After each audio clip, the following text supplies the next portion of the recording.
This is the Golf GTI. This is the car I want. In the UK, it cost about £24,000, which is like 120,000 ringgit. But in Malaysia, it costs about 215,000 ringgit. That's twice as much. Why do cars in Malaysia cost so much?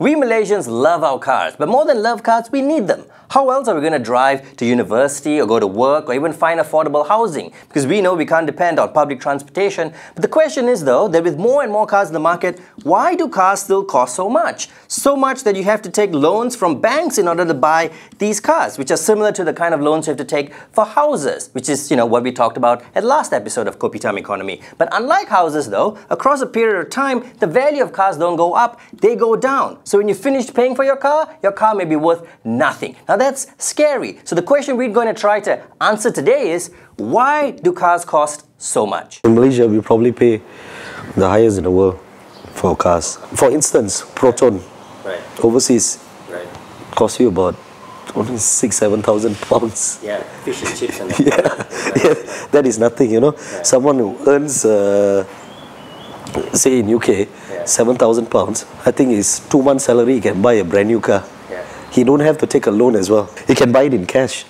Whereby here, he has to go through the system of financing of a 9-year loan. The car will cost him about $70,000 ringgit.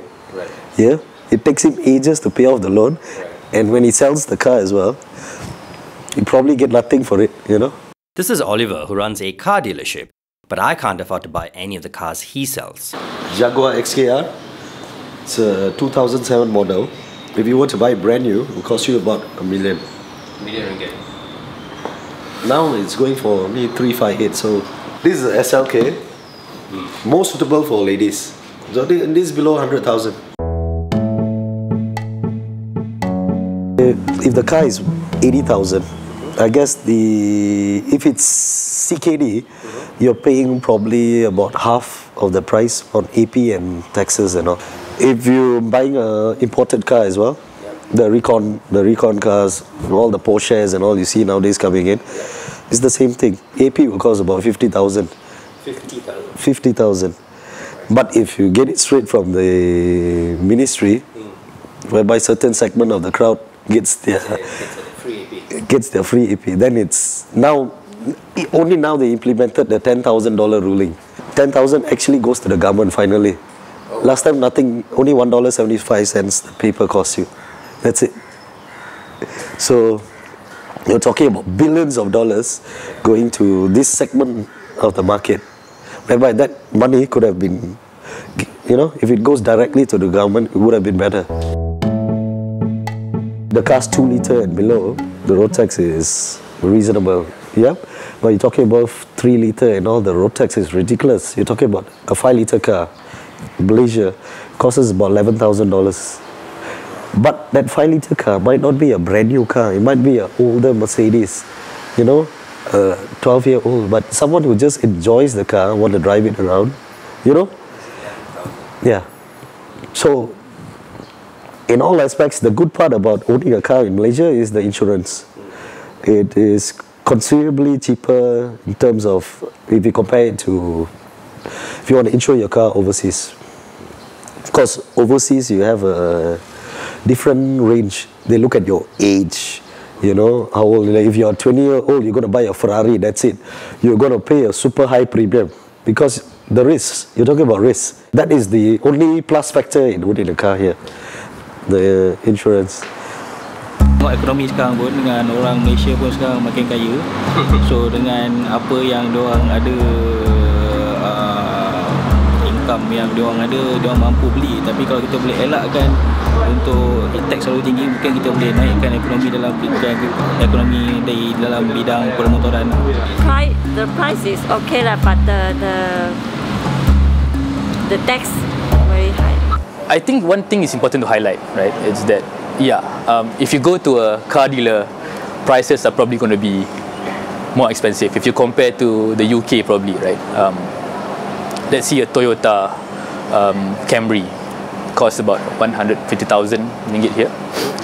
It's probably going to cost you half in the UK. But you got to realize that although it's cheaper at the dealership, but cost of transportation as a whole is, I think it's still a lot cheaper in Malaysia compared to these countries. Cost of transportation is how much you pay for the car a month, plus your petrol, plus your road tax, plus your maintenance. This is Erzal, who spent 8 years as an engineer in the automotive industry and really likes Arabic food. We asked him if there's still value in continuing our national automotive industry. I think the more important thing is to not look back, right? We've invested a lot in the industry, so you can't just simply say, let's not continue on, it's something worth letting go. Let's not just talk about the equipment and the investments that we've had. Look at the amount of people we've already invested. We send engineers overseas and not even creating enough right now. Proton is there not just to sell cars, it's also there to develop our own automotive industry. That's how it differs from Thailand, where you bring in someone to just develop the automotive industry for you. You already have the facilities here, right? It's a matter of improving it and probably, setting a right direction in how we want to make sure that it's competitive.